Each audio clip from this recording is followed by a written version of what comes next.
మీకు తెలుసా, మన రక్తంలో ఉండే గుడ్ కొలెస్ట్రాల్ ను హెచ్డిఎల్ అని పిలుస్తారు. ఇది రక్తంలో చెడు కొలెస్ట్రాల్ ను తగ్గించి గుండె ఆరోగ్యాన్ని కాపాడుతుంది. మరి గుడ్ కొలెస్ట్రాల్ పెరగాలంటే ఏం తినాలో ఇప్పుడు తెలుసుకుందాం.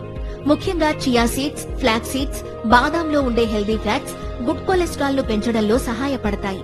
ఇంకా సాల్మన్, ట్యూనా, మాకెరెల్ లాంటి చేపల్లో ఉండే ఒమేగా 3 ఫ్యాటీ యాసిడ్స్ కూడా గుడ్ కొలెస్ట్రాల్ ను పెంచుతాయి.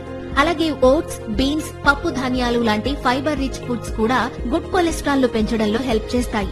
వీటితో పాటు డైలీ వాకింగ్, సైక్లింగ్, జాగింగ్ లాంటివి కూడా గుడ్ కొలెస్ట్రాల్ ను పెంచుతాయి. అలాగే డైలీ ధ్యానం చేయడం వల్ల కూడా గుడ్ కొలెస్ట్రాల్ పెరిగే అవకాశం ఉంటుంది. అయితే గుడ్ కొలెస్ట్రాల్ పెంచే ఫుడ్స్ తినడం ఎంత ముఖ్యమో, బ్యాడ్ కొలెస్ట్రాల్ తగ్గించే ఫుడ్స్ కు దూరంగా ఉండడం కూడా అంతే ముఖ్యం. కాబట్టి బ్రెడ్, పాస్తా, పిజ్జా లాంటి రిఫైన్డ్ కార్బోహైడ్రేట్స్, ట్రాన్స్ ఫ్యాట్స్ ఎక్కువగా ఉండే ప్రాసెస్డ్ ఫుడ్స్ తో పాటు ధూమపానానికి దూరంగా ఉండండి.